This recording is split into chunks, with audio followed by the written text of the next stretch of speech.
শেখ হাসিনাকে ফিরিয়ে দেওয়ার বিষয়ে বাংলাদেশ পক্ষ থেকে দাবি জানানো হচ্ছে এই প্রত্যর্পণ চুক্তির আওতায়। যেটি নতুন করে জানতে পারলাম যে ভারতের পক্ষ থেকে বিষয়টি নিয়ে আদালতের শরণাপন্ন হবে। আমার প্রশ্ন হচ্ছে যে আদালতের শরণাপন্ন হবে আসলে কি কারণে? মানে প্রথম প্রশ্ন হচ্ছে উনাকে প্রত্যর্পণ চুক্তির আওতায় ফেরত দেওয়া যায় কিনা, উনি প্রত্যর্পণ চুক্তির আওতায় বন্দী কিনা, এই কারণে, নাকি বাংলাদেশের যে আন্তর্জাতিক অপরাধ ট্রাইব্যুনাল সেখানে তার যে বিচারের রায় হয়েছে সেইগুলো আপনারা আপনাদের দিক থেকে জাজ করবেন, অর্থাৎ ভারতের আদালত জাজ করবে এই বিষয়ে যাওয়া হচ্ছে কিনা, আসলে কোন বিষয়ে? ধন্যবাদ। প্রথমে যেটা বলি, যেটা আপনার ভারত সরকারের পক্ষ থেকে একটা কথাই বলা হয়েছে যে ভারতের বিচার ব্যবস্থা এবং আইনি দিক খতিয়ে দেখা হবে প্রত্যর্পণের বিষয়টা।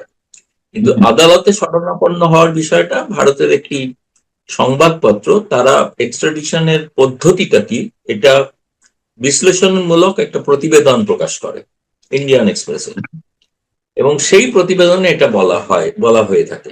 এবার বিষয়টা হচ্ছে এই কারণেই যে 1962 সালে ভারতের একটা প্রত্যর্পণ চুক্তি আছে, যেটা ভারতীয় চুক্তি, এবং আইন আছে, আর যে আইনটার ভিত্তিতে ভারত বিভিন্ন দেশের সঙ্গে প্রত্যর্পণ চুক্তি স্বাক্ষর করে।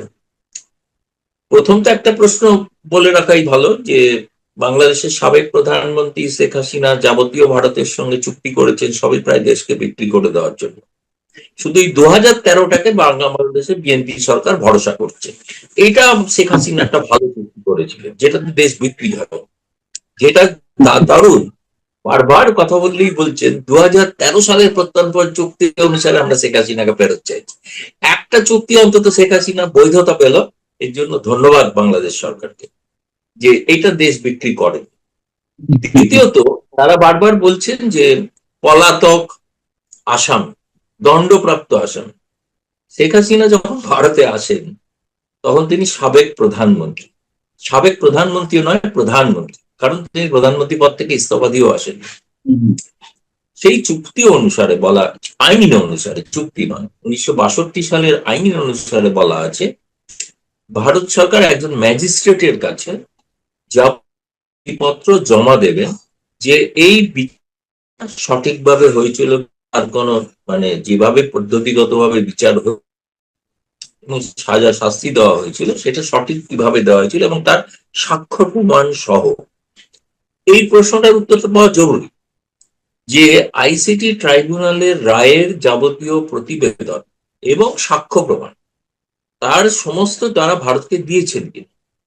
যদি দেন তাহলে তখন ভারত এটা ম্যাজিস্ট্রেটের কাছে পেশ করবে। আপনি কি জানেন কোন কাগজপত্র সাক্ষ্য প্রমাণ দেওয়া হয়নি, ট্রাইব্যুনালের কাগজপত্র দেওয়া হয়নি? আমি নিজেও প্রশ্ন করেছিলাম পররাষ্ট্র মন্ত্রণালয়, তো তারা সরাসরি জবাব দেননি, কিন্তু বোঝা গিয়েছিল যে বাংলাদেশ সরকার এমন কোন, বাংলাদেশের স্বরাষ্ট্রমন্ত্রী বলেছেন হাদির হত্যাকারীদের বিষয়ে যাবতীয় কাগজপত্র দেওয়া হয়েছে, কিন্তু শেখ হাসিনার বিষয়ে যাবতীয় কাগজপত্র দেওয়া হয়েছে কিনা এবারে স্পষ্টভাবে তারা বলেননি, যেহেতু স্পষ্টভাবে কোনো সাংবাদিক প্রশ্নও করেন। এই সরাসরি প্রশ্নের একটা সরাসরি উত্তর আগে পাওয়া দরকার যে হ্যাঁ তারা দিয়েছেন। ভারত সরকার বলছেন তারা জানেন। আমি বাংলাদেশ হাই কমিশনও খোঁজ করেছি, তারাও সেরকম কি, তারা নোট ভার্বেলে তাদের কাছে যা আসবে তারা ডাকঘরের মতো তারা পৌঁছে দেবেন ভারত সরকারের কাছে, কিন্তু এখন পর্যন্ত খালি নোট ভার্বালেই পৌঁছে দিয়েছেন, আর তো কিছু পৌঁছেছেন বলে কিছু জানা নেই। এবং এমন একটা রায়, যে রায় ওয়েবসাইটে পর্যন্ত সরকার দেয় না, কেউ বাংলাদেশে কজন পড়েছেন, কিছু কিছু আইনজীবীরা জোগাড় করে পেয়েছেন, পড়েছেন, এটা হচ্ছে কিছু, তাও আবার কোনো পিডিএফ কপি নয়, শুনলাম সেটা নাকি স্ক্যান্ড কপি, তার অনেকাংশই উদ্ধার করা যায় না। এবং তো জঘন্য রকম ইংরেজি ভুল আছে শুনেছি, যারা আইনজীবী পেয়েছেন তারা কেউ কেউ বলেছেন ভীষণ ইংরেজি ভুল আছে, ফলে ইংরেজি ওই ভুল থাকলে আবার ম্যাজিস্ট্রেট ডেকে মেকে ফেলে দিতে পারেন ডাস্টবিনে। এখন তিনি তো বুঝবেন না যা ইংরেজিতে লেখা হয়েছে। ফলে আমার কাছে বিষয়টা আপনি যেটা বললেন তার এক কথায় উত্তর হচ্ছে এই ব্যাপারে বাংলাদেশ সরকারকে স্পষ্ট করে বলতে হবে যে তারা আইসিটি ট্রাইব্যুনালের রায়ে ভারত সরকারের কাছে পৌঁছেছেন কিনা এবং তার সাক্ষ্য প্রমাণ জমা দিয়েছেন কিনা। আমি তো শুনেছি সাক্ষ্য প্রমাণ, আপনি যেটা বলছেন সেই ঠিক আছে, কিন্তু আমার জানতে চাওয়ার বিষয় হচ্ছে যে তাহলে ভারতের আদালতে কোন বিষয়টি নিষ্পত্তির জন্য আদালতের শরণাপন্ন হওয়ার কথাবার্তা হচ্ছে, বা তারা মনে করছে শেখ হাসিনার যে বিচারের রায় সেটি বাংলাদেশের ট্রাইব্যুনালে ঠিক আছে, এই বিষয়টি আবার পুনর্বিবেচনা ভারতের আদালত করবে, নাকি প্রত্যর্পণ চুক্তির আওতায় তিনি পড়েন কিনা এইটি বিবেচনা করবেন, কোনটি আসলে? দুটোই। ভারত কেন এটি ফিল করছে, মানে এতদিন পরে সে যে আদালতের শরণাপন্ন হতে হবে বা আদালতের মতামত নিতে হবে? না, এটা বাংলাদেশের পররাষ্ট্র মন্ত্রণালয়, আমাদের দেশের পররাষ্ট্র মন্ত্রণালয় খুব কূটনৈতিক পরিভাষার মাধ্যমে প্রতিক্রিয়া দেয়। আপনাদের পররাষ্ট্র মন্ত্রণালয়ের মতো নয়, সে পররাষ্ট্রের মধ্যে অত্যন্ত কাঁচা, কারণ তারা সব শব্দ ব্যবহার করেন যেগুলো পররাষ্ট্র মন্ত্রণালয়ের ডিপ্লোমেসির ভাষা নয়। মাফিয়া, গণহত্যাকারী, এসব পররাষ্ট্র মন্ত্রণালয়ের ভাষা নয়। যাই হোক, আমাদের এখানে বরাবর প্রথম দিন থেকে একটাই কথা বলা হয়েছে যে আমরা একটা নোট ভার্বালে পেয়েছি, আমরা ভারতের আইন এবং বিচার বিভাগের পরামর্শ নিয়ে এ ব্যাপারে সিদ্ধান্ত নেব। আসলে এক্সট্রাডিশন বিষয়টা কি, এই বিষয়টা তো সম্পর্কে অনেকেরই ধারণা নেই। আমি বলছি না যে কেবলমাত্র বাংলাদেশের, আমি বলছি ভারতেরও হয়তো অনেকের ধারণা ছিল না। এক্সট্রাডিশন মানে তুই চাইলেন তাকে ফেরত দিয়ে দেওয়া হলো, এরকম একটা ধারণা। ভারতের বহু আর্থিক অপরাধী যাদের ভারত চাইছে যুক্তরাজ্য থেকে ফেরত, আপনারা নাম জানেন সকলেরই, ললিত মোদী, নীরব মোদী, বিজয় মালিয়া, তারা সব লন্ডনের আদালতে তাদের বিচার চলছে। ভারত তাদের যাবতীয় কাগজপত্র সেখানে পাঠিয়েছে এবং সেখানে বিচার চলছে।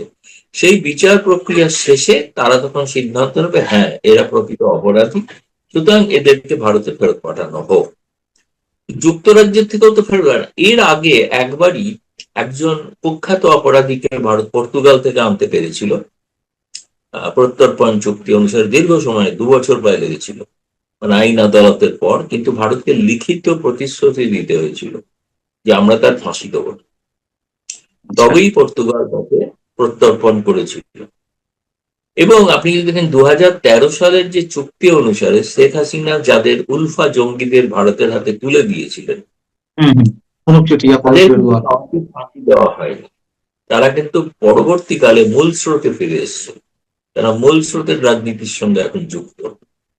ফলে ভারতের আইনেও এটা আছে। আরেকটা জিনিস আছে, সেটা হচ্ছে যে যদি দেখা যায় কাউকে রাজনৈতিক কারণে তাকে দোষী সাব্যস্ত করা হচ্ছে, শেখ হাসিনা একজন রাজনৈতিক প্রতিদ্বন্দ্বী, এ বিষয়ে তো কোনো সন্দেহ কারণ নেই, তিনি বিএনপি জামায়াত সকলের প্রতিদ্বন্দ্বী। ফলে তার বিরুদ্ধে রাজনৈতিক কারণে তাকে শাস্তি দেওয়া হচ্ছে কিনা সেটাও খতিয়ে দেখার বিষয় আছে, সেটা ওই ম্যাজিস্ট্রেটই দেখবে। ফলে সেটা এক কথায় খারিজ হয়ে যাবে যদি রাজনৈতিক কারণে। আর দ্বিতীয়ত এটা হচ্ছে 6 মাস পর ঘটেছে না, তিনি যেদিন এসেছিলেন সেদিন যদি সঙ্গে সঙ্গে বাংলাদেশ সরকার যদি তাকে রাতারাতি শাস্তি দিয়ে, কারণ তাকে তো অনেক কিছু ব্যবস্থা করতে হয়েছে না, যে আইসিটি ট্রাইব্যুনালের পরিধি বাড়াতে হয়েছে, অর্ডিন্যান্স করতে হয়েছে, যা করতে হয়েছে ইত্যাদি করতে করতে তাদের 6 মাসের বেশি সময় লেগে গেছে।